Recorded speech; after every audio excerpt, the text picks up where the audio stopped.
Have UFOs crashed on Earth? Have we made alien contact? Is the US government covering up a massive UFO conspiracy? Behind me is one of the most secret military bases in the world, deep in the heart of the Nevada desert. The Groom Lake test site, also known as Area 51 or Dreamland, has been home to US stealth projects since the Second World War. However, in recent years, a more disturbing story has emerged, and that is that the government is back engineering recovered alien spacecraft. Tonight, based on evidence given to us by top military personnel, engineers and scientists, we can exclusively reveal the UFO technology that's being developed behind me. It's a story the US government has tried to cover up for half a century. The truth behind Dreamland. I am convinced, based on my research and the individuals whom I've had contact in the U.S. intelligence community, that the U.S. government does indeed have craft that meet the description of many of the UFO reports. The whole aim of the project was to take these craft, or the one in particular that I was working on, and try and duplicate its systems and subsystems with earthly materials. I'm convinced beyond doubt that we have recovered aircraft, alien vehicles, that we have made contact with aliens, that we are communicating with them in some way or form, and that we have vehicles and bodies in preservation. I was at that moment standing on the deck of the radar van. It was nighttime, and I was looking up in the sky because there were saucers up there. Were there any alien bodies recovered? No bodies. There were 4 live, feeling good guys. 4 live extraterrestrials? 4 live, feeling good extraterrestrial type individuals, yes. They are here, whoever they are, wherever they came from, whatever they're doing. Other intelligences are messing around on our planet. I think that too many people's butts are on the line with this, that they lied to us too long, that a lot of people have stolen legitimate national security money to keep this cover-up going, that they have perpetuated disinformation schemes on the American public, probably on the British public. The Air Force knows that there was a crash saucer, there were alien bodies recovered, that there have been aircraft that have gone up to chase UFOs and have not come back. They know that we're dealing with the biggest story of the millennium. Set on a remote dry lake bed 80 miles outside Las Vegas, Area 51 is just one part of the massive Nellis Air Force Base, which is roughly the same size as Switzerland. It was commissioned by President Truman in the 1950s as a top-secret location to develop and test America's new generation of post-war aircraft. In the technology fever of the 1950s, the base soon became home to the most exotic flying craft of its day. More recently, it is where the F-117 stealth aircraft was developed and test flown.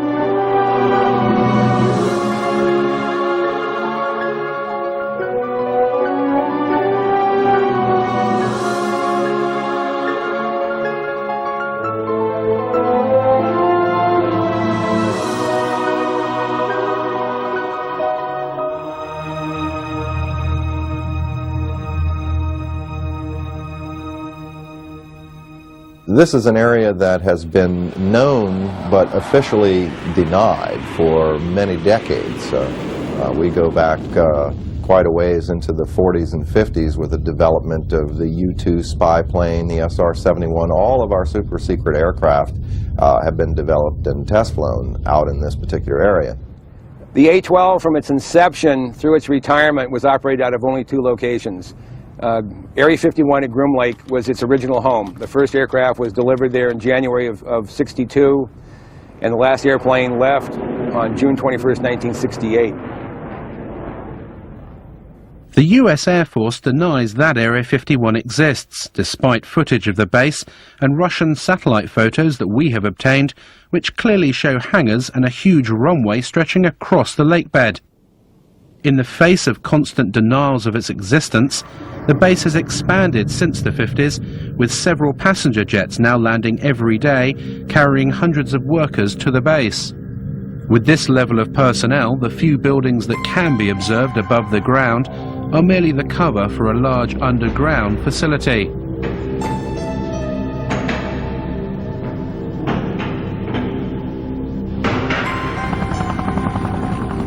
Security at the base is unprecedented and secrecy is paramount. Since the late 50s, the military has sequestered hundreds of thousands of acres of land that adjoin the base. The exclusion zone around Area 51 now stretches to 26 miles. The secret status of the base is very, very well preserved. And even if people are talking about the operation of the U-2s back in the 1950s, 40 years ago, they're still not allowed to identify the base by name or by location. All they can say is it is a remote facility. This place is an old anachronism from the Cold War. This is a place that harkens back to the old days, and because the military is continuing to treat it as a top secret facility that doesn't exist, it attracts attention. Naturally, everyone wants to know what goes on here. There is no question that the facility is there, that the government has said very little in the past about it, that it has the right to test things like the U-2, like the SR-71, like the stealth aircraft. People forget the stealth aircraft, over $10 million spent on developing it, and more than a decade before its existence was even announced. That's what you do out at Groom Lake. Now, the real question, I suppose, is, are there any flying saucers out there? We took to the skies to see the base for ourselves. Flying at an altitude of 10,000 feet, we edged to within 1 mile of the restricted zone. Having made contact with the tower, we soon found out how seriously Area 51 guards its airspace. Remain on the 4375, going off right, pick you back up in a few miles. We're just curious, is there any activity today out at the Groom Lake area? Any activity where, sir? Out at the Groom Lake area. Lake Mead 69, I don't have any of that information available. Dude, L control on guard. When working Reveille Mola squawk altitude, acknowledge with an ident. The Nellis approach controller now is just getting a little concerned that we're getting close now. We've just been buzzed by 2 F-16 fighters. They passed our bow at about 800 to 1,000 miles an hour. These guys aren't messing around. They don't want us to be here. In fact, there's another one just gone by the bow there. They're either trying to get us out of the area quickly or force us to land. And there goes another one. Wow, that was really close. Right off the right side. I'd say that was within a mile, mile and a half. Well, you can see them, boy. That was amazing. And they have GCAS on board, so they definitely had radar contact with us. That was really close. In 1989, one man blew the lid off Dreamland. His name was Bob Lazar, and he claimed to have worked at the Groom Lake site, back engineering recovered alien spacecraft. The base is against the side of a mountain, or small mountain, big hill. There are 9 hangar doors, and the hangar doors are not just shiny metal out in the desert. They are painted or sprayed with a sand texture to them. And from what I can ascertain, to prevent satellites from photographing the installation, so they look like the mountain range. It was pretty effective from what I could see. On the first occasion when I drove out there, all the hangar doors were closed, but at close range you could tell that they were doors and they would open. We drove around the left side of the installation, and there was the main entrance in there, and went through some gates and a security check, and went inside, and it seemed like a typical government building.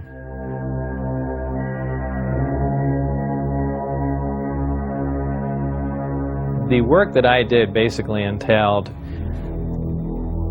back engineering the power and propulsion system, and I opted to start with the power, the reactor that ran the craft. With the clearance that I had, that was known as Majestic clearance, there were only 22 people at S4 with that clearance to work on the craft.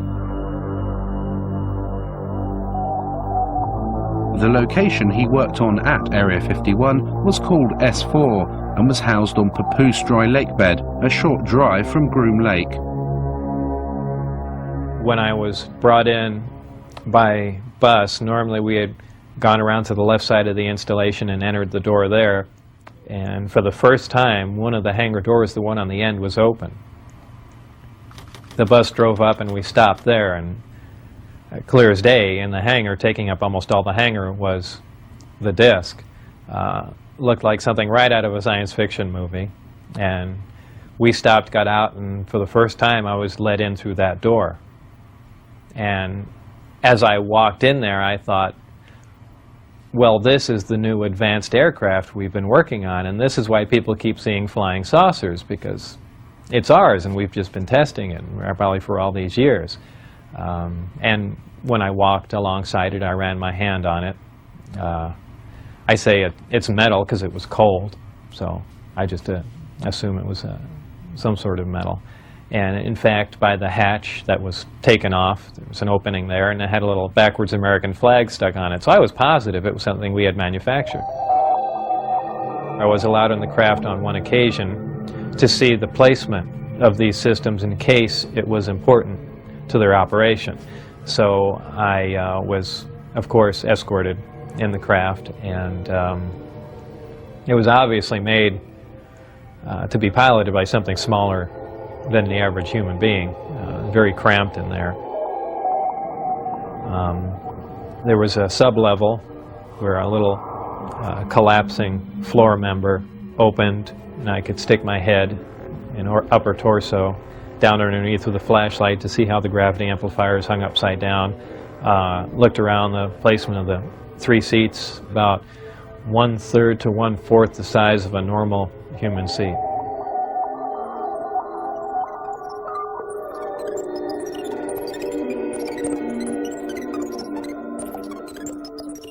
At one point when I was in the craft, one of the archways became transparent. There were some technicians working on something else that I had no knowledge of.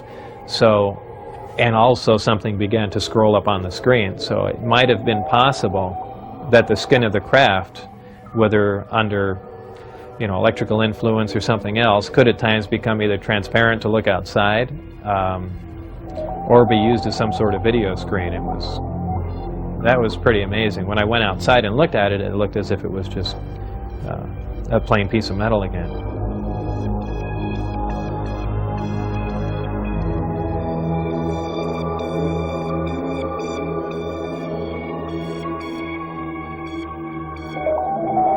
A lot of people say, boy, it must have been exciting to go in there, and I always say it wasn't. It was a very ominous feeling. You really had because it's so, I know it sounds silly, but it's so unearthly in there. Nothing had a sharp edge to it. It was if the seats, the amplifiers that were in there, everything, as if it was made out of wax and heated for just a little bit and then cooled off. Everything had a smooth curve to it, even where a chair met the floor was blended into it. It was if the entire craft was injection molded. No one, let alone Bob Lazar, have been able to verify any of his academic or professional credentials. In 1990, he was convicted of pandering and declared bankrupt. In court, he simply described his occupation as a self-employed photo processor. Is Lazar a fraud? Did he work at S4? Or was he set up by the military to release certain information about the base? The notion that he would make a great patsy and he's the perfect scientist to work on such a project is interesting science fiction. In the first place, we have no reason to say he's a scientist. No diplomas, no papers, no memberships, nothing. In the second place, I worked on security for 14 years. People take security far more seriously than that. One of the strange statements he's made, there are only 22 people working on this thing. Well, you get more than that working on devising a new mousetrap for the government anyway. That makes no sense. And, it has all the trimmings, his story, of a Walter Mitty story.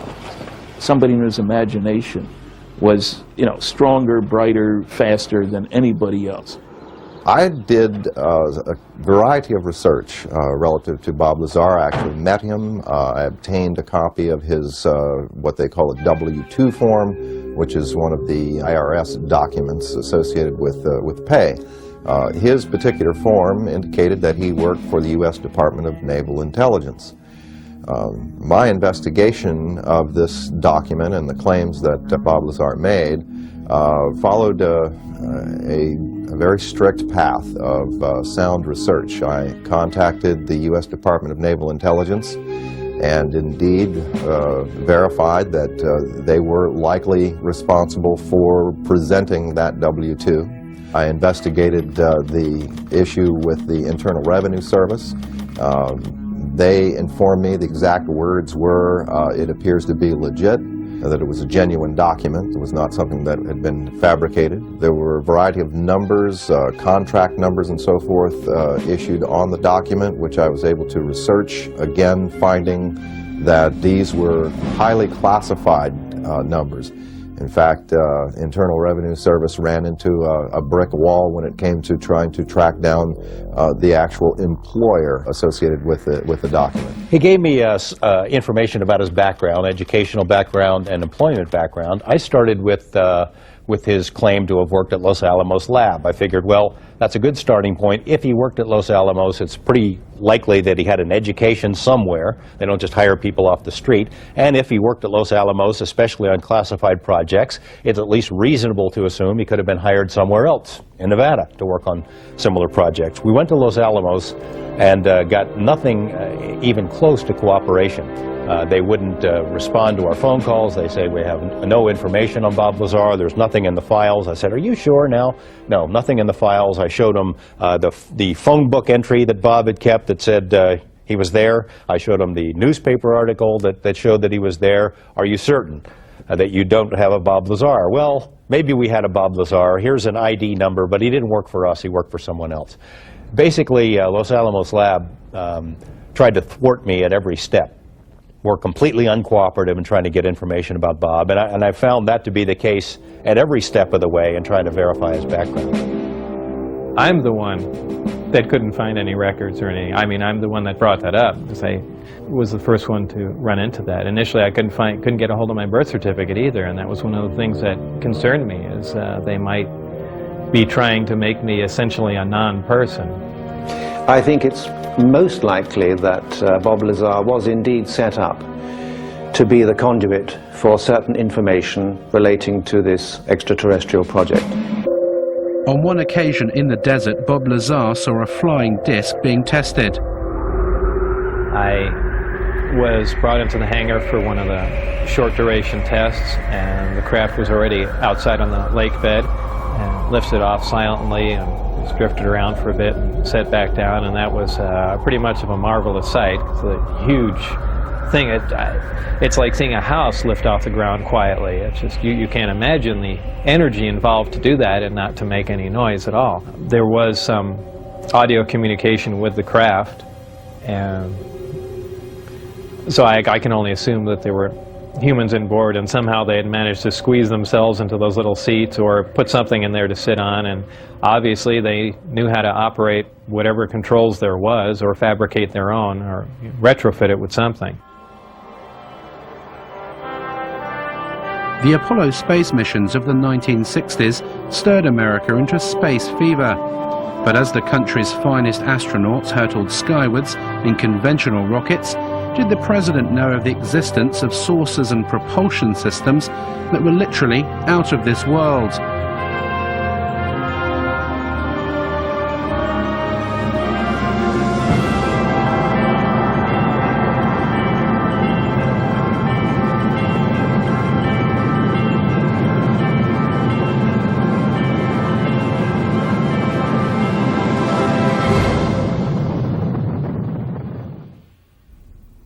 Dr. Edgar Mitchell of the Apollo 14 mission and the sixth man to walk on the moon has carried out extensive investigations of the alleged saucer crashes, as well as the question of alien contact.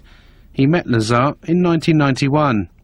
I tend to believe that his basic story is true, that he was exposed to what he thought were alien craft, and attempts to engineer and back engineer. I think that his explanation of what's going on and his theory that he's utilizing is probably not on target. What I think is credible is the fact that he was there. Since the Roswell incident in 1947, that there was a cover-up, that was a valid incident, and that there has been an active investigation program, reverse engineering program, and cover-up associated with that since that time.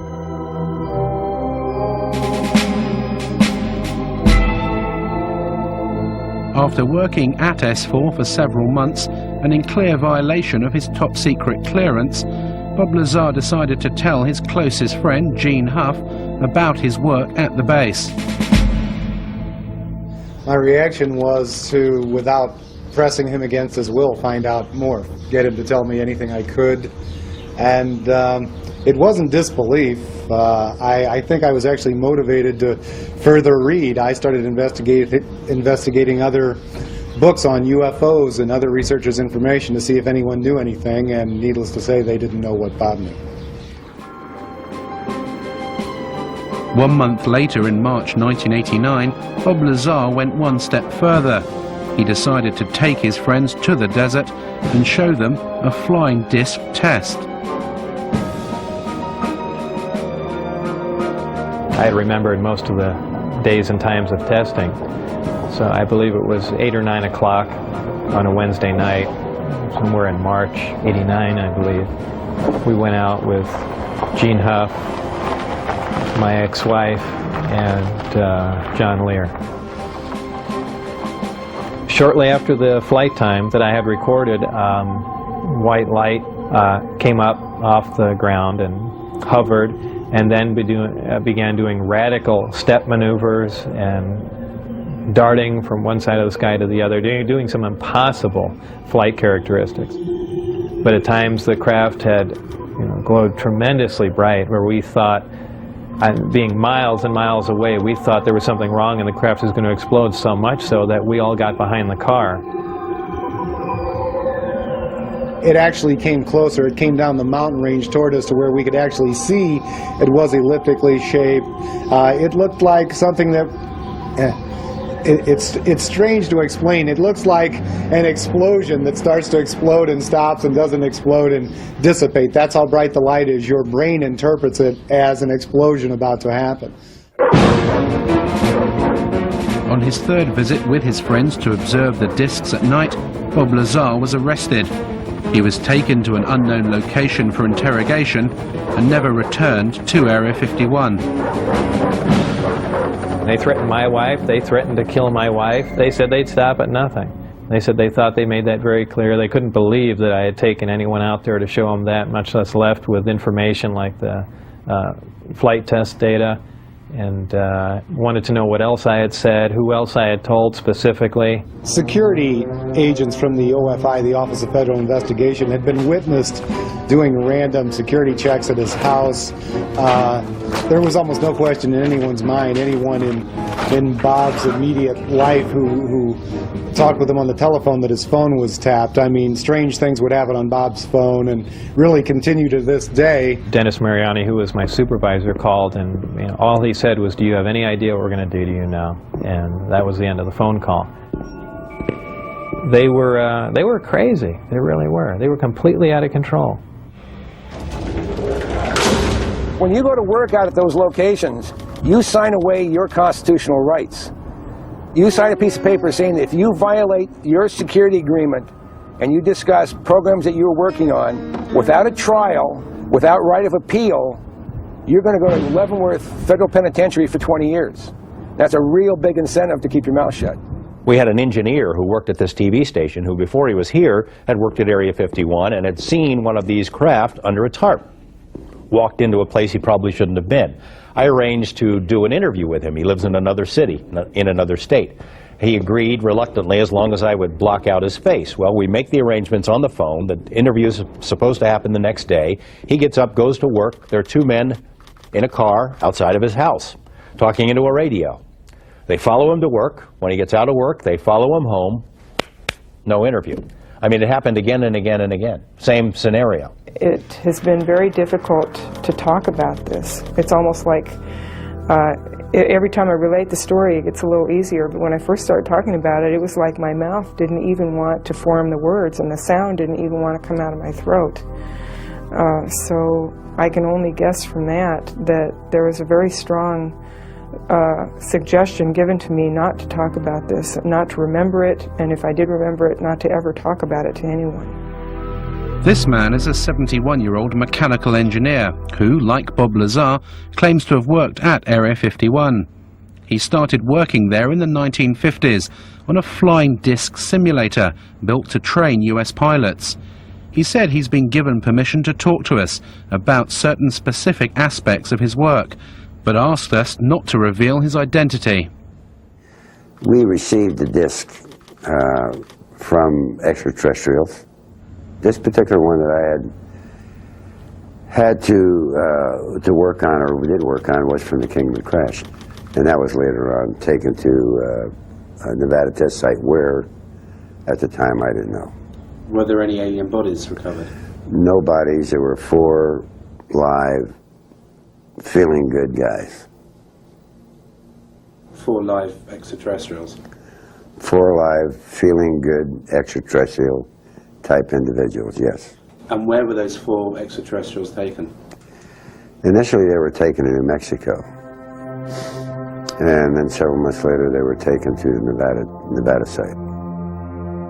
One of the things I worked on was a flying disc simulator to train pilots to fly this strange looking craft designed for humans to fly, not for any extraterrestrials to fly.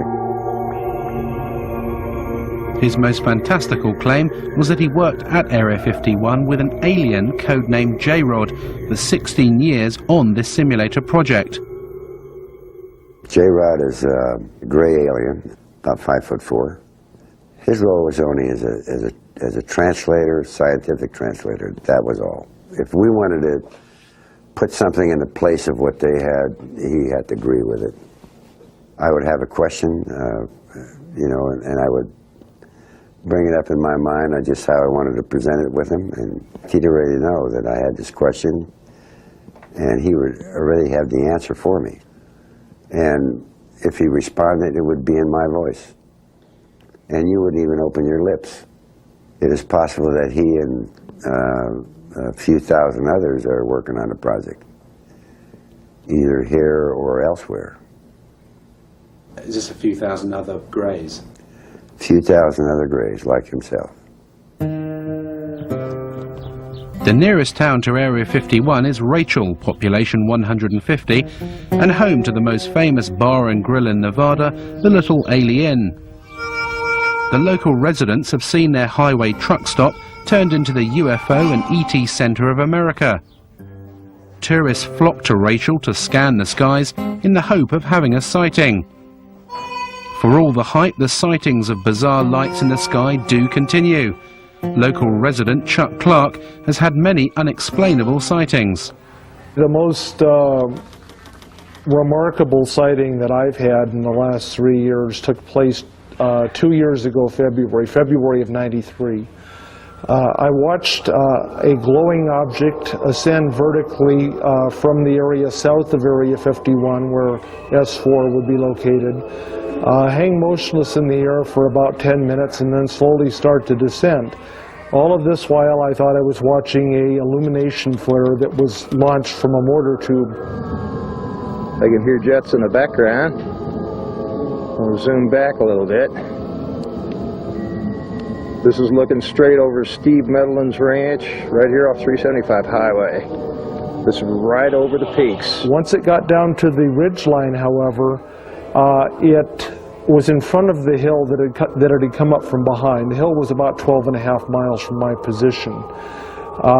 It came down to a few feet above the ground at the base of the hill, hovered momentarily, which is still consistent with what a flare might do in calm air, but then suddenly it shot off westward covered 4.8 miles in 1 to 1.5 seconds and stopped cold, also about 30 feet off the ground, hovered just long enough for me to get it focused in my binoculars for maybe 2 seconds, and then it vanished right in place. We've seen video of craft that were luminous, that would move across the sky as if it was skipping a stone across water, or sort of a sewing machine effect. What we see across the screen are a series of lights, of dashes of light, as the object moves from point A to point B. And a rather strange warping occurs that's very difficult to unravel until you go frame by frame and you begin to see what is actually occurring. Therefore, we are seeing what you might call a shadow effect of the propulsion mechanism at work.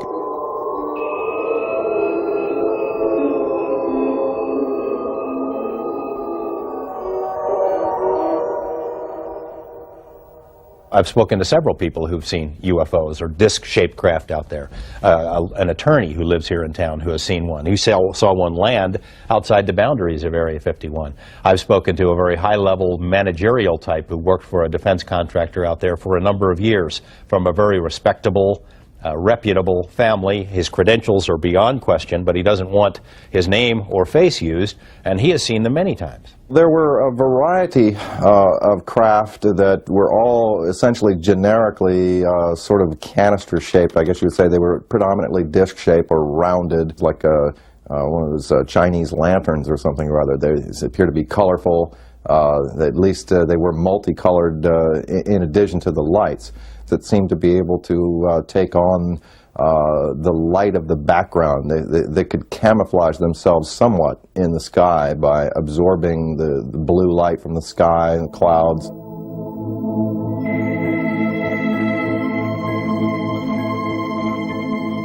What are these lights in the sky, and are they indeed flying saucers? We asked US Navy physicist and UFO expert Dr. Bruce Maccabee to examine the footage.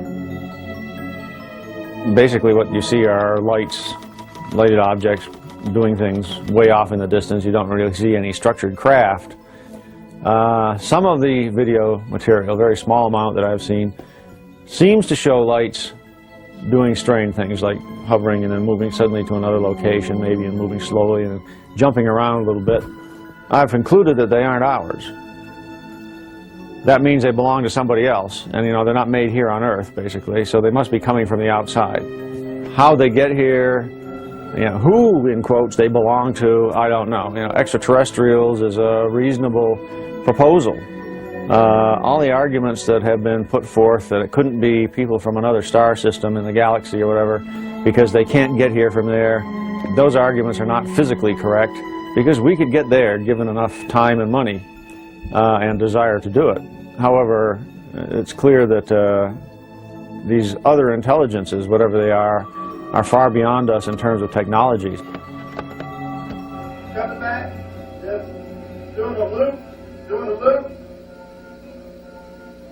Now what I'm going to show you is a computer-enhanced version of what you just saw, and we're just going to look at the one portion where the UFO was appearing in the left-hand corner, going to the right, and then coming back again. That's all we're going to see. We're going to see it repeated over and over again. This part of the frame has been chopped out of the full frame. So I'll just let it run, and it goes back and forth, repeating.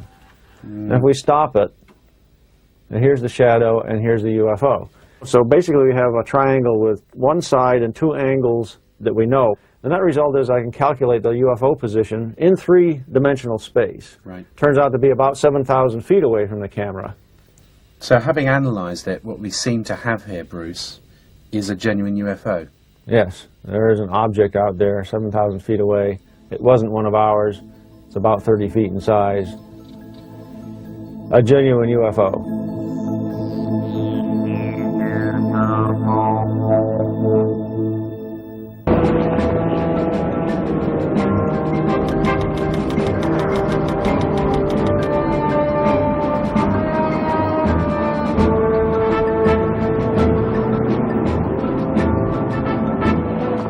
The security at Area 51 is formidable. The entire perimeter is surrounded by motion detectors and cameras. Armed guards patrol in jeeps and helicopter gunships are deployed to warn off anyone who challenges the borders. We headed out deep into the desert over 80 miles outside Las Vegas. Traveling down the recently renamed extraterrestrial highway, we'd come to see America's most secret base for ourselves. The only approach to the base is a dusty 10-mile track called Groom Lake Road. Anyone approaching the border can clearly be seen for miles, and as we've been warned, our every move was being monitored by the security patrols and cameras on the hilltops.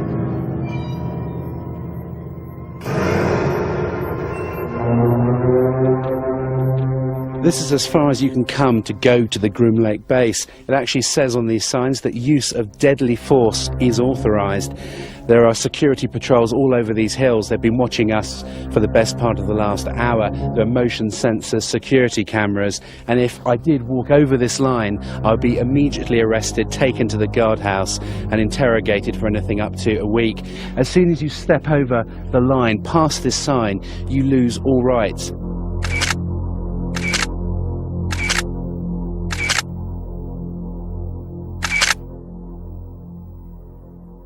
What's amazing to me, Glenn, is that the entrance here is so unassuming. They've got this rickety sign saying use of deadly force authorised, but you literally could, if you didn't know what you were doing, you just carry on straight into the base. That's the idea. You don't encounter any people here. If you went into the guardhouse that's there about a quarter mile in, you'd be arrested immediately because you've already passed those signs. They don't want to answer any questions, so they don't put any people in vulnerable positions. And as you come off the highway up there, the extraterrestrial highway, there's no sign saying Groom Lake. There's nothing, is there?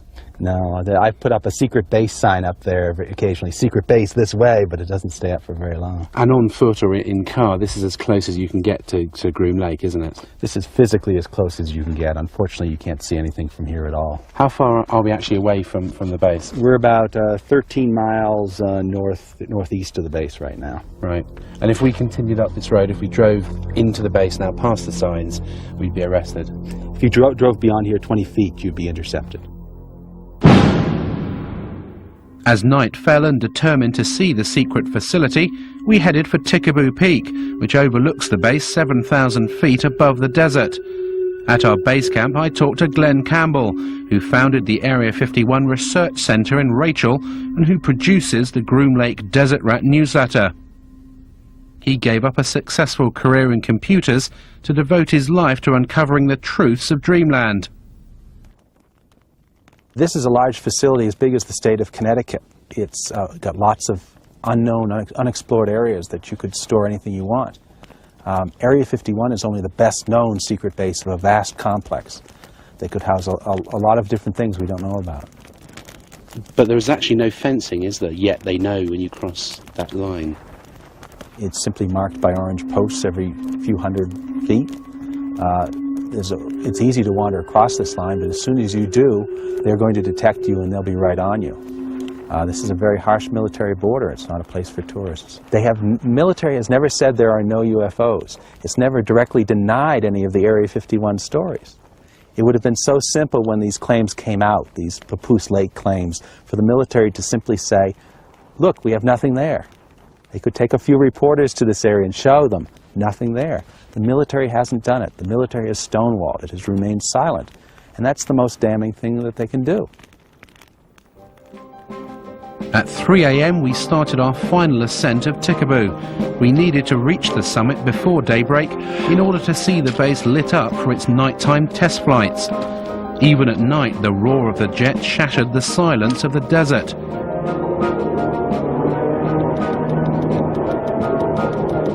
As we reached the summit under a cloak of darkness, Area 51 could clearly be seen, its runway lights glowing in the distance.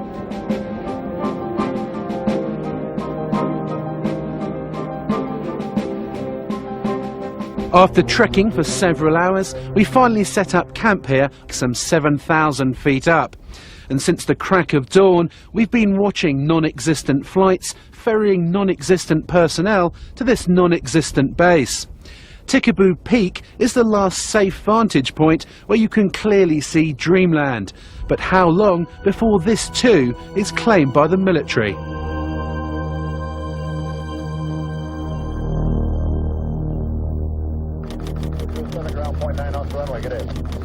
The Groom Lake mystery continues. We've followed the personnel flights out of the secret base, and they've landed here at McCarran Airport, just outside Las Vegas. There are apparently over a dozen flights every day, ferrying the personnel in and out of America's most secret base.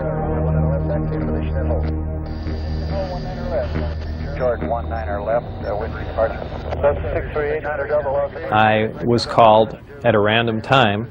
The operator would say, "Mr. Lazar, it's now 4:15 a.m.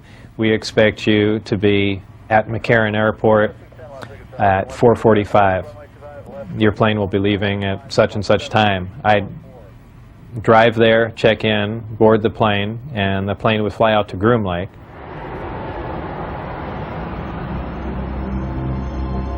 As the Groom Lake workers headed off in their cars, we tried to enter the terminal. Who could you point me to at the base who could give me some information? Okay, what I want to tell you right now, you're trespassing on private property. Sorry, we thought that was the point. You're trespassing on private property. You're inside our gate. And I'm going to advise you right now to leave the premises immediately. Okay? Is this government? You're to do that immediately. This is private property. You're trespassing. Leave the premises. As soon as I get to get the information. Is it government property or is it just private? No comment. You're trespassing. Okay. Who are you trying to hit, bud? Is there anyone you can point us to give us any details on?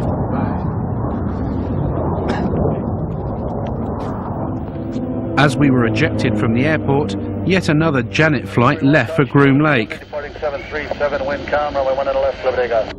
Let's take that 19 left, early left turn. Roger, early left turn to 150, fuel south of sunset. 31. Janet 3, Janet 605, cross runway 25 right, kind of ground point 1 on the other side, good day.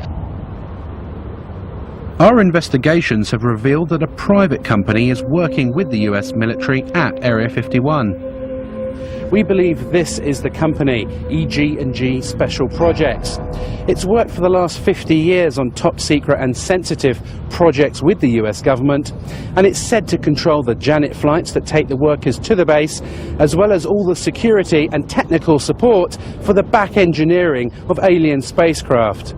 I did not work for EG&G directly. I was just interviewed in one of their facilities at McCarran Airport. A short time later, I was called back in for this new job at S4, and they had explained to me that it dealt with some sort of field propulsion system, and I was just under the assumption that this is an advanced type of aircraft that's being worked on, and I was excited about the position. Just leave private property. Okay. So actually cut your camera off and just leave. Does it have any connection with the Groom Lake base? I'm asking you to leave the property. Does this company have any connection with the flights that leave McCarran?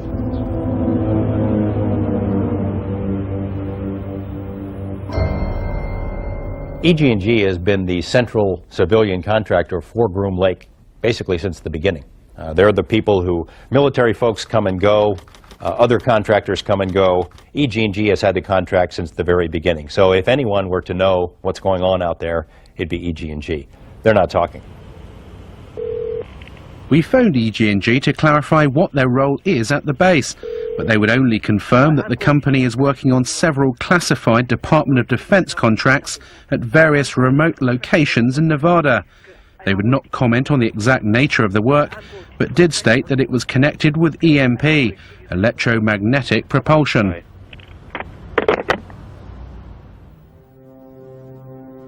If recovered alien craft are buried deep beneath the Nevada desert, then the power to release this information to the public lies deep inside the corridors of Washington. As an intelligence insider said to me, the problem isn't obtaining the information, it's handling the truth.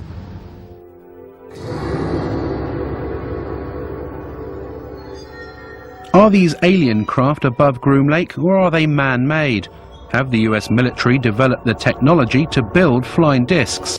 There's a great deal of legitimacy to this UFO phenomenon, to the issue of alien intelligence. This is something that's not at all new to the US military. There's programs that they're working on today that are 50 years ahead of anything that you and I can even conceive of.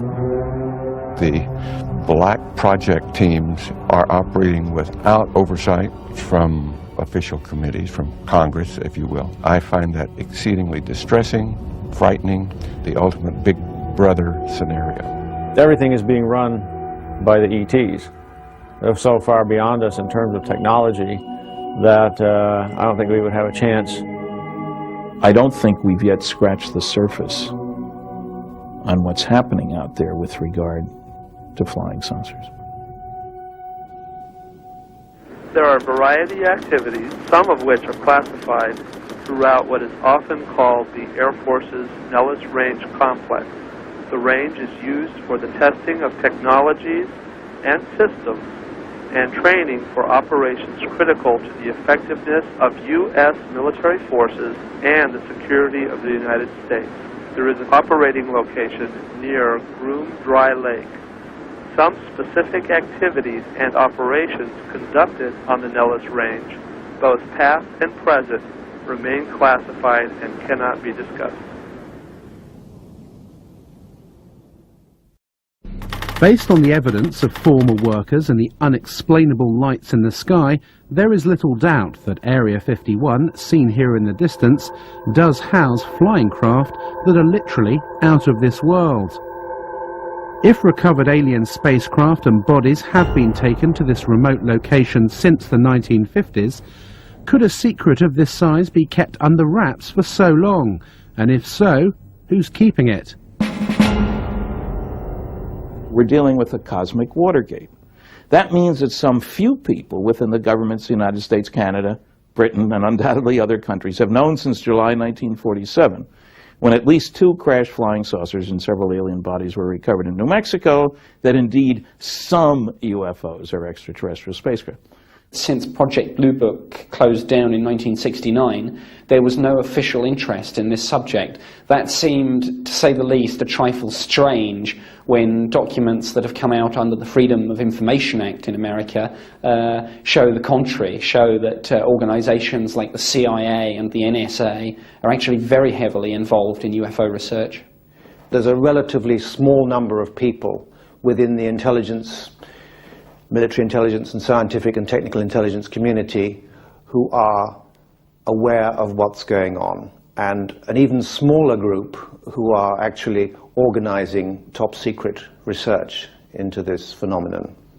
Whenever we'd have a crash, the staff people would tell the public information officer, use story number 38 in the book, and he would release details according to a standard release procedure for that kind of a story. And they never told the truth, because that was always classified information. The government is fighting tooth and nail. It will not reveal any kind of information about that base, and as a result, workers, people who helped win the Cold War, who dedicated their lives to these secret programs, who kept their mouths shut for all these years, are dying because of exposure to toxic materials that the government refuses to acknowledge exist out there, because they refuse to acknowledge the base itself. If it is already explained, there's nothing exciting, why can't people talk about it? Presenting Cosmic Journey. One of the most revealing glimpses of just what the Pentagon knew about the existence of crash saucers and alien contact came in 1989 with the development of a top-secret project codenamed Cosmic Journey. Cosmic Journey is a new experience in live entertainment, a new concept and a new dimension. This is something that no one should miss, and I guarantee you that millions and millions of people throughout the world will remember this for the rest of their life. Its aim was to display to the public, by way of a travelling exhibition, the crashed craft and preserved alien bodies that the government had in its possession. The Pentagon enlisted the help of Bob Exler, a NASA mission specialist in robotics, who was also a respected UFO researcher. At a series of meetings in Washington in 1989, military officials set out their plans to Exler. They were devising a variety of kiosks to show the history of the UFO sightings, UFOs associated with the space program, and of course aliens associated commonly with the abduction phenomena. I was shown a photographic rendition that involved an actual, what appeared to be some form of an alien creature, typical to the gray aliens that have been referred to popularly in the publications and the press. The creature was encased in sort of a glass coffin-like structure that was being preserved. There was a lot of apparatus, tanks and so forth, probably some form of a cryogenic tank to preserve the body from decay. As part of his indoctrination program, Exler was flown out to an offshore NORAD tracking facility. Traveling in unmarked black helicopters, they headed out 20 miles off the coast of Florida, landing on what looked like an oil rig. As we got into this facility, we descended to an area that I would describe as sort of a mezzanine area, looking out over a control room. This was obviously a NORAD tracking facility. There was a huge screen. It represented an area of the southeast quadrant of the United States. Then there were a series of lights that were floating along sort of like the top of this grid area. There were 5 of them in all. Were labeled, by the way, on the screen as ASCs, and I heard someone make reference to alternative spacecraft. The craft went down into this grid, into this vortex area, and then dispersed. And no one seemed to be concerned at all. Presenting Cosmic Journey, an experiential entertainment concept of Kenneth Feld Productions. I've not since been contacted by anyone associated with the Cosmic Journey. There have been, since the publication of the book revealing the project itself, there have been a number of plausible denials by members associated with the project, and of course categorical denials on anything related to the more intrinsic alien issues. The only official UFO investigation that the United States will admit to was Project Blue Book. It was set up by President Truman in 1952 after a rash of UFO sightings over sensitive military areas. Was it a genuine attempt to investigate UFOs, or just a smokescreen to keep an increasingly anxious Congress and public at bay? The public was told everything's under control. Sign, grudge. Blue Book, that is the organization that's doing the UFO thing. We have access to the finest scientists. There was a whole bunch of malarkey that went along with that. It was set up as a public information office to answer the questions on the UFO phenomena for the public. And their case information, their files, were sent down from upstairs, from where my office was, where my desk was. Usually cases that could be explained away, and those were used as sample cases in dealing with the public. Anything classified above confidential stayed upstairs and even went higher and never came into the purview of Blue Book at all. I don't think it was a genuine investigation in that the really sensitive reports were filtered out by a more important group than Project Blue Book. We have obtained copies of Project Blue Book documents. There are literally hundreds of reports of UFO sightings and eyewitness accounts from both civilians and military personnel, many that were unexplainable.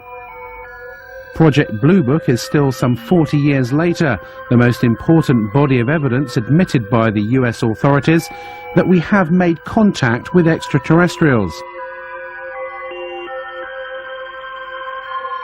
The investigation was closed down suddenly in 1969. No reason was given. Blue Book was the cover organization. That's the one you heard about. That's the only one ever mentioned. And as recently as last year, an Air Force letter to a senator said Blue Book was it, and when we closed it, we got out of the business. In reality, all these other groups concerned with monitoring the skies were continuing to look at militarily important cases. A light in the sky means nothing. But if one goes buzzing down the runway at a strategic air command base where nuclear weapons are stored, which has happened, and we've got some records on that, that's of concern. We can say that the recent sightings are in no way connected with any secret development by any agency of the United States.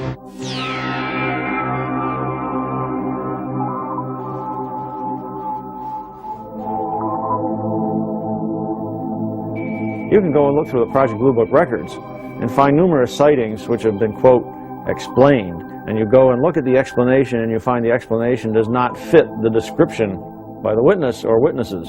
That's evidence that the Air Force was trying to get rid of the problem by explaining it away at all costs. The evidence seems to suggest that the United States government is still investigating UFOs. The question is, who's in charge? Both the NSA, FBI and the CIA deny any responsibility. Because all information regarding extraterrestrials is handled as SCI, sensitive compartmentalized information, even the President of the United States in the White House behind me may not know the whole story. Who's in charge? Is it the President? Is it the Air Force? I'm convinced that we still have an analog with Majestic 12. A group of outstanding people, intelligence community primarily, and some technological people are running the show. Presidents come and go, the intelligence agencies go on forever. To the best of my knowledge, there is no official UFO investigation unit operated by the United States government. However, unofficially, the records show that the Defense Intelligence Agency, through its Defense Attaché system, has a remit to report on UFO incidents worldwide, and that's easily provable, despite the fact that the DIA maintains they have no interest at all in the subject. I tried during my 3-year tour of duty to establish contact with an opposite number in the United States. I made repeated attempts to do that, but consistently drew a blank. I was told that since Project Blue Book closed down in 1969, there was no official interest in this subject.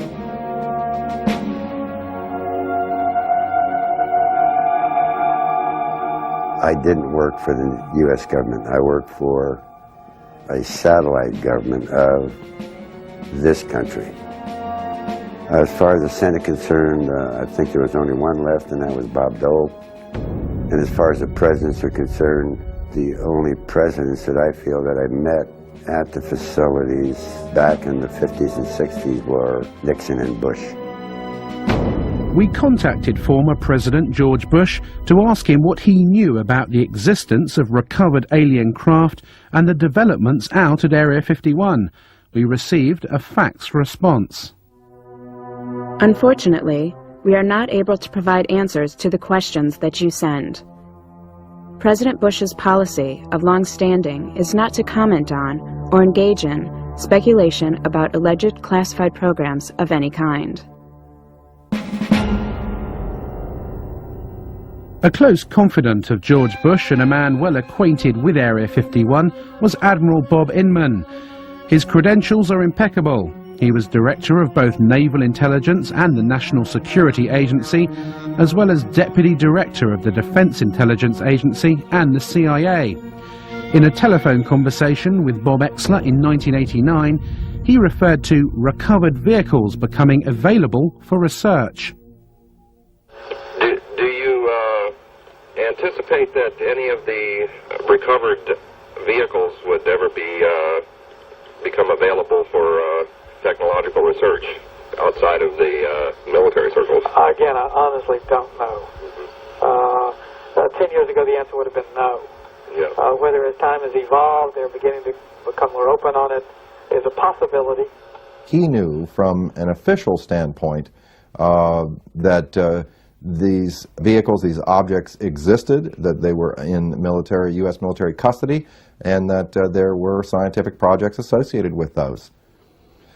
I believe it is the first revelation by anyone in a high enough level capacity within the U.S. government, especially within the intelligence community, to, in effect, acknowledge that we are indeed involved, that UFOs are real, that they were developed by non-human intelligence, and that somehow or another we have acquired possession of that technology.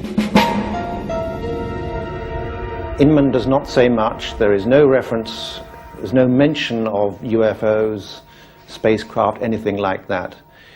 The conversation centers on recovered vehicles, technology, and so forth. But Admiral Inman was aware of the subject matter, and we know from his executive assistant, Tom King, that there was to be no public discussion of these matters, the matters that had been discussed between Exler and Inman, because of national secrecy laws. We ask that you not quote him or use his name in any manner without his prior approval.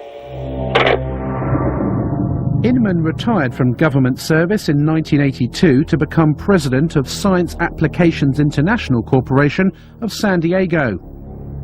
Interestingly, one of the company's primary areas of research is into gravitational propulsion systems, the same method of propulsion of flying discs that Bob Lazar worked on at Area 51.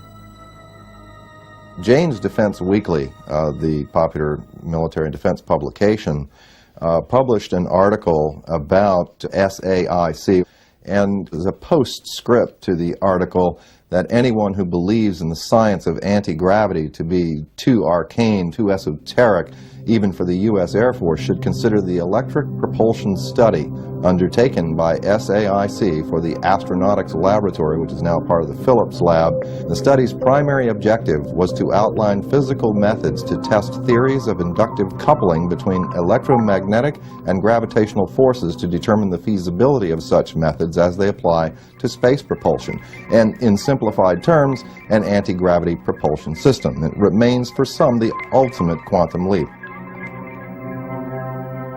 Well, it's possible, one, because I saw the equipment that would do it, and two, it is theory that would work. Gravity distorts time, and like I said, that's not a theory, we know that to be true. And if you're bending space and time along with it, when you wind back up in that place, you're there between the ticks of a clock.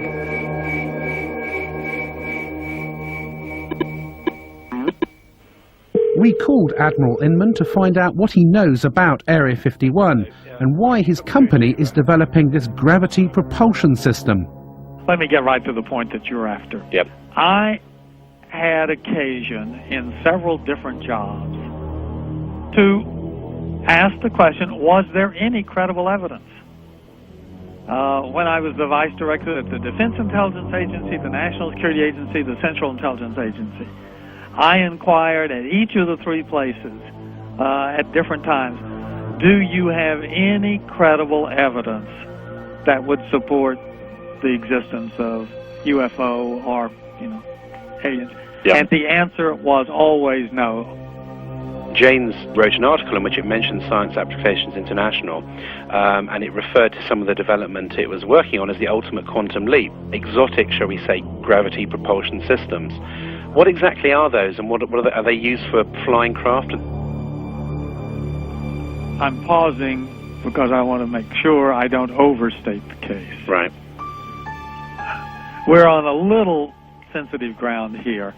There have been, over the years, I thought some of the early allegations of activity out in Nevada 15 years ago could well have been reflection of the prototype testing of some of the stealth vehicles. Some are clearly scientific phenomena. Some of it, again, will be something as simple as weather balloons that break loose, that get lost and go drifting. But there probably is some of it that is directly related to testing of late 20th century, early 21st century military technology related partly to reconnaissance in some cases and others to, attack aircraft.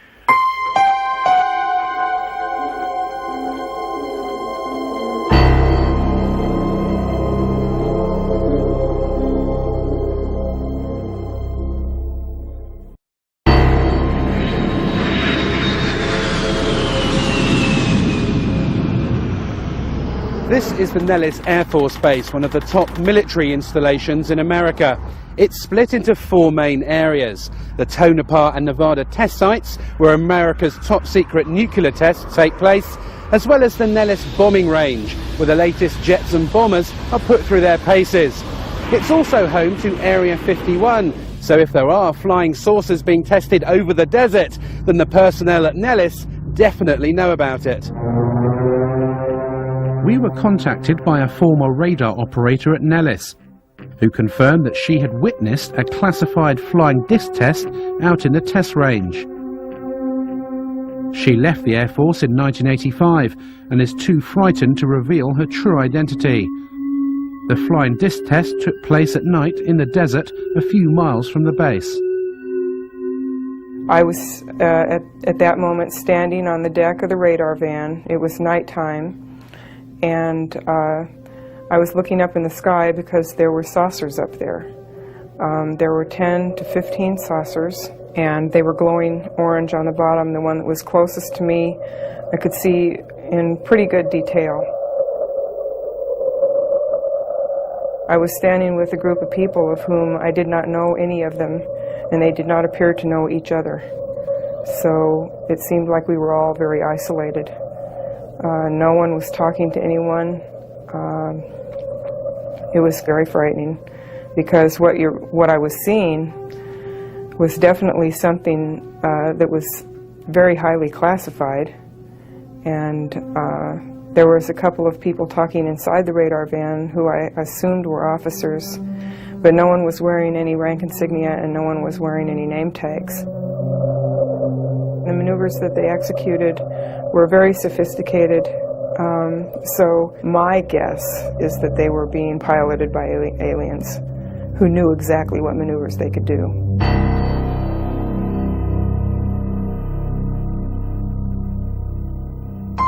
As part of the test, she was taken to what she believes was Area 51.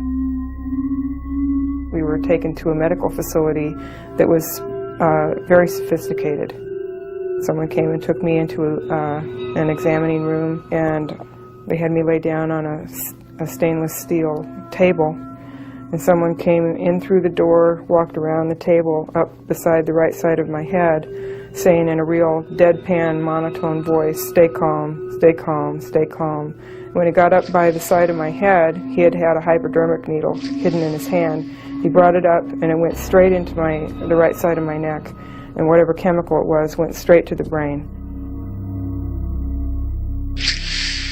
It has taken her over 10 years to come forward with this information. It has been very difficult to talk about this. It's almost like every time I relate the story, it gets a little easier, but when I first started talking about it, it was like my mouth didn't even want to form the words, and the sound didn't even want to come out of my throat. So I can only guess from that there was a very strong suggestion given to me not to talk about this, not to remember it, and if I did remember it, not to ever talk about it to anyone.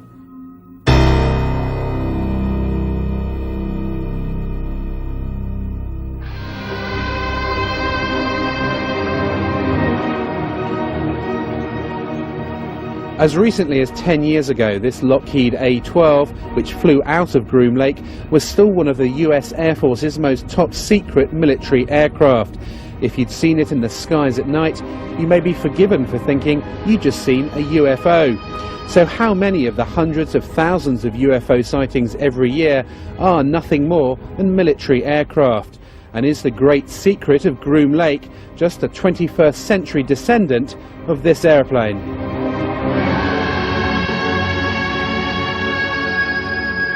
The original test pilot was Lou Schock. The first time he saw it, I mean, he rubbed his eyes, he turned around, walked back out of the production hangar at Lockheed and walked back in because he did not believe his eyes. You know, initially they were going to call it El Salvador instead of Cygnus.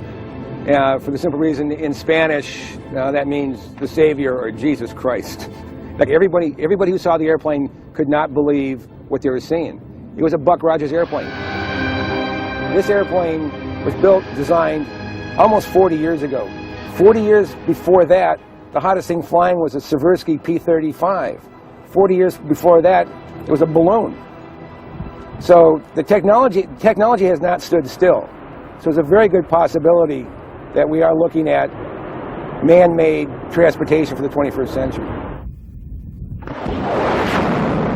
The United States Air Force alone, in 1997, according to the latest budget request, will spend more than $11 billion on research, development, and production of secret weapons systems of one kind or another.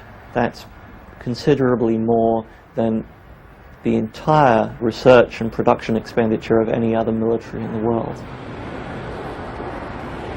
I am very distressed that the black project teams are operating without oversight from official committees, from Congress, if you will, from public oversight, with black budgets that no one knows where it's going or what it's being used for. I find that exceedingly distressing, frightening, the ultimate big brother scenario. I think a good part of the reason for keeping everything classified is because this is an awesome weapon. Now you think the amount of energy that this system can put out, weapon system if you want to look at it as that, and it obviously had some weapon potential. Just think about being able to deploy something like that virtually instantaneously anywhere in the world. You know, you have a conflict in the Middle East, how long does it take you to get an aircraft carry over there? Well, it takes a long time. Here's an awesome weapon power that flies, that can move somewhere virtually instantaneously and, you know, pound an enemy virtually into dust. Yeah, that's something to keep awfully secret at any price, because that's something you can almost conquer the entire planet with. I'm convinced that human beings are building disc-shaped craft. In fact, it was reported that by 1960, the U.S. military had already developed a disc that could operate silently. Man-made flying saucers are indeed real. This is the Avrocar, which was launched in total secrecy in 1955, less than 10 years after alien saucers were allegedly recovered from Roswell, New Mexico. A CIA memorandum in 1955 stated that the Avrocar was based on research developed by German scientists in World War II. We have obtained the only film ever taken of the first top-secret test flights in Canada in 1960. Why was the military test-flying saucer-shaped flying craft in the 1950s, when Project Blue Book denied they existed? Was it a cover to hide the real alien saucers being tested out at Area 51? Like Project Blue Book, the Avrocar was scrapped suddenly in the late 60s after millions of dollars were spent. No reason was given. More recently, the Lockheed Skunk Works in Palmdale, California, unveiled Project Dark Star, an unmanned aerial reconnaissance vehicle. Seen in hangars or in the skies, it is a UFO. I think it's time that you get a look at the newest star in the world of airborne reconnaissance. Ladies and gentlemen, I present Dark Star.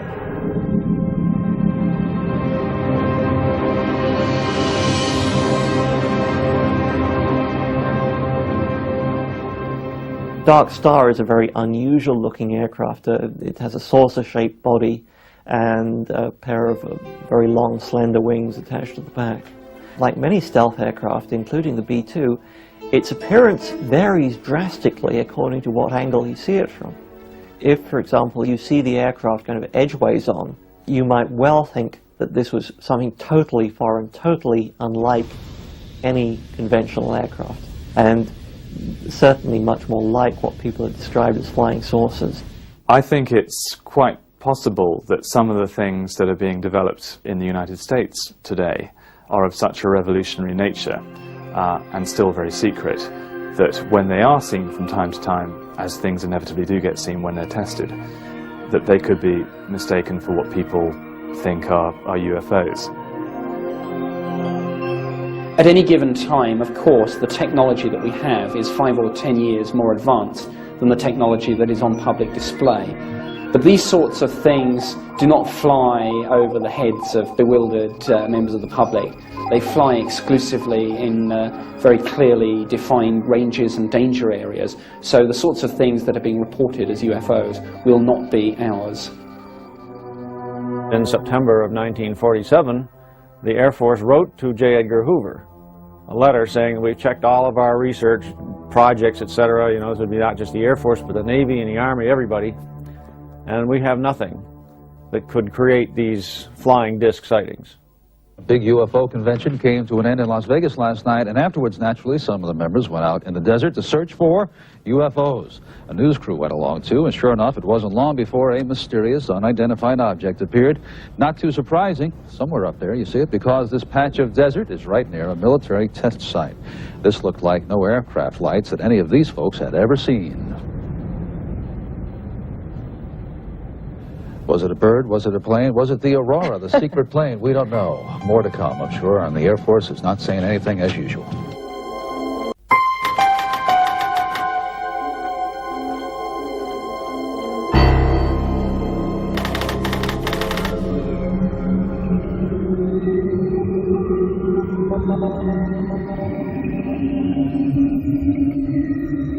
If UFOs are man-made craft, how do you explain the tens of thousands of cases of reported alien abductions every year?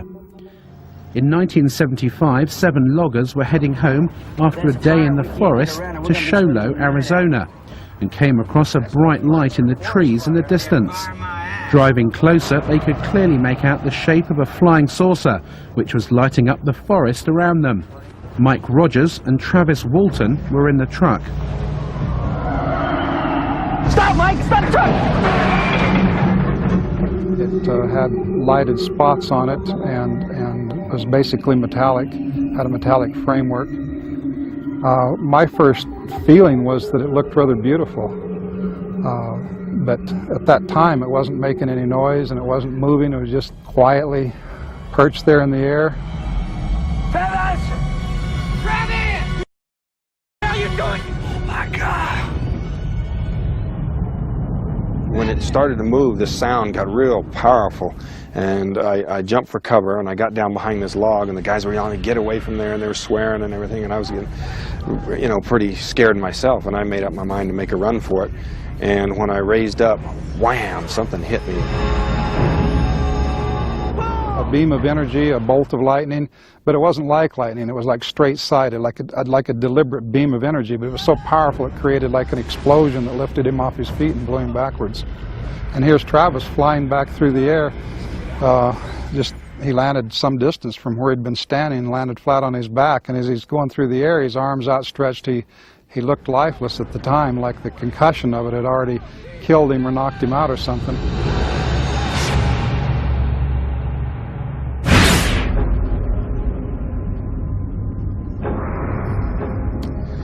Well, I could hear the sounds of movement around me, and I had trouble focusing my eyes at first. I saw there was a light above me, and the ceiling was very close. I could feel I was laying on top of some hard raised surface.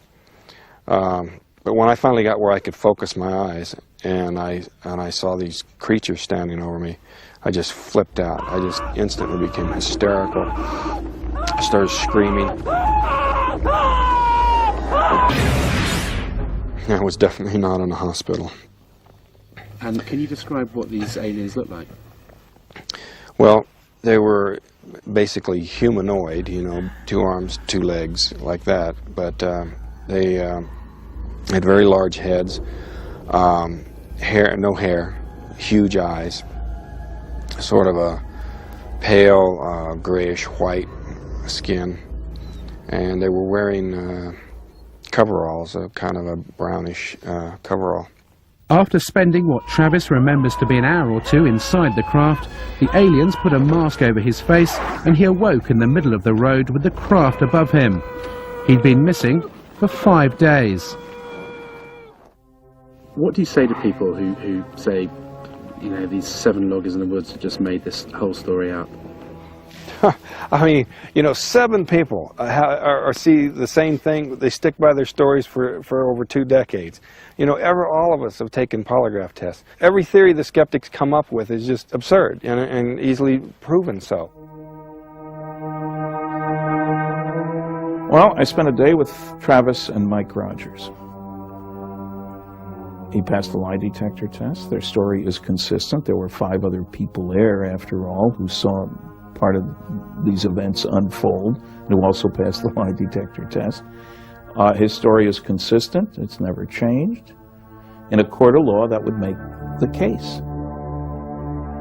I found his story profoundly convincing.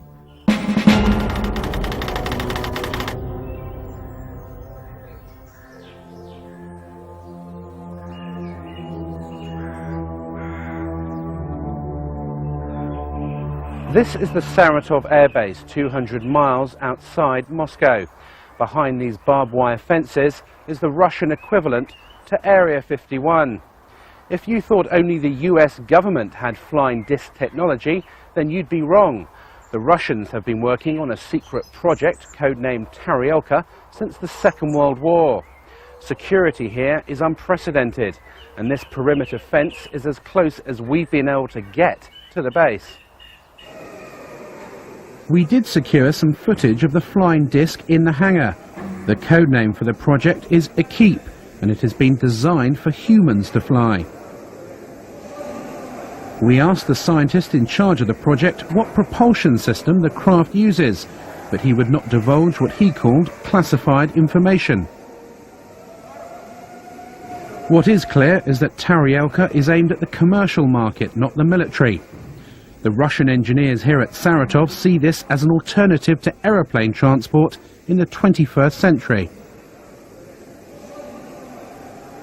Where the production and design expertise came to build the Taryelka, no one is saying. But surely it's more than just a coincidence that the base here at Saratov is so similar to Area 51, both in location and security. And as in the US, the Taryelka project was started in the 1940s, just after the alleged saucer crash in Roswell, New Mexico. I'm pretty sure that the Russians have those craft. We were told directly by a leading Russian scientist who had worked on these things that both the United States and the USSR had acquired information from captured Nazi scientists and had built craft like these. They knew that we had them. We knew that they had them. The story I got from the Russians before is that these same scientists who felt that there was an alien connection, Stalin himself, I was told, believed in this alien connection, that these things came from somewhere else. Now, I think because of the political changes and the political uncertainties in that country, even these scientists are backing off from that position. Well, we're not quite sure if these are alien anymore. They're not certain that the Kremlin needs any kind of a UFO expose right now. The Taryelka will be on display at trade shows around the world in a few years' time, sold off to the highest bidder. The fact that mankind may be transported in flying discs in the early part of the 21st century is a startling transition from science fiction into science fact.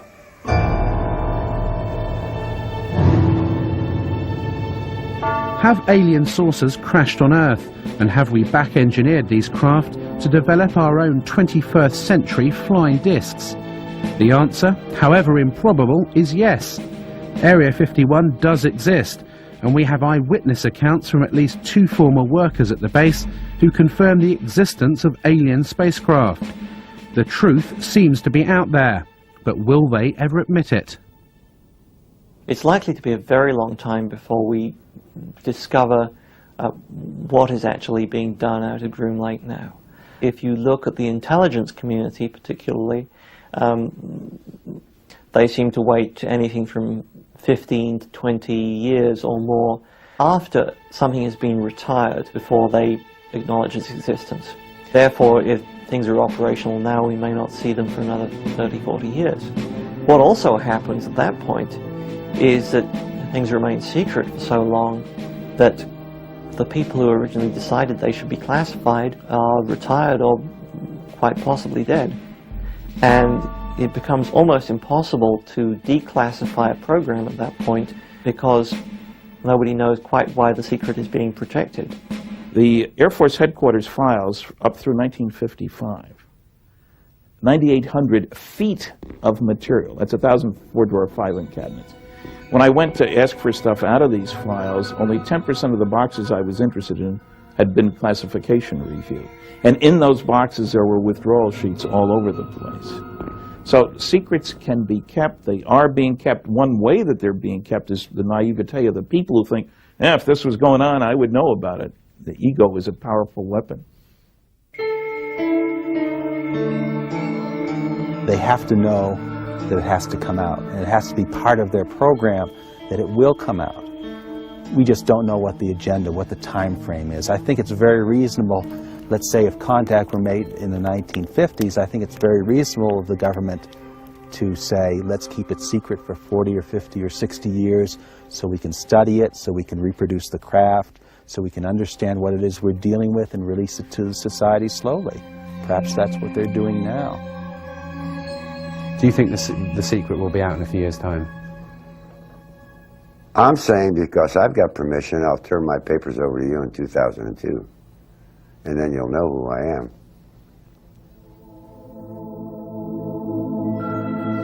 It's my impression that eventually there will be a weight of evidence so massive that society will admit that they are here, and at which point the government will have to admit that they've known a lot more than they've said all along.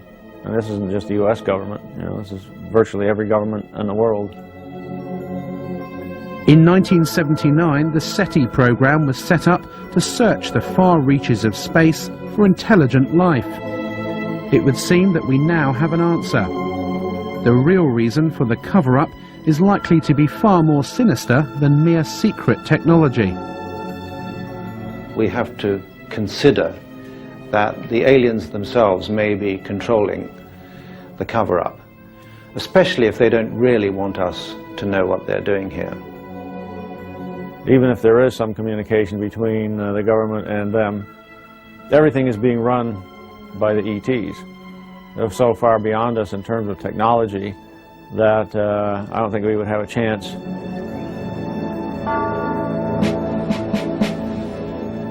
They, the officials in charge of this information, are going to look rather impotent were it known that there are extraterrestrials invading our airspace against whom we have inadequate defense.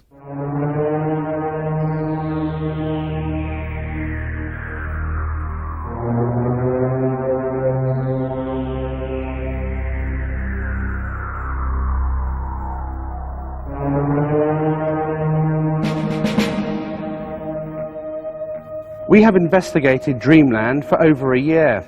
Whilst we didn't see any flying discs or alien bodies, we did see lights in the sky which could not have been aeroplanes, military or otherwise. We have proved beyond a shadow of a doubt that Area 51 and a large underground base out at Groom Lake does exist. We've seen the workers fly in and out of the facility and talked to alleged former workers at Area 51 about their back engineering of recovered alien spacecraft. We've seen actual footage of man-made flying discs, both American and Russian. And there are warehouses across America housing files like these, full of UFO reports and alien abductions. Is this body of evidence just a figment of someone's imagination? I think not. As we move closer to millennium, mankind will have to face up to the startling reality that we may not be alone, and that a select group of US government officials have known about this for some time. I occasionally think how quickly our differences worldwide would vanish if we were facing an alien threat from outside this world. And yet I ask you, is not an alien force already among us?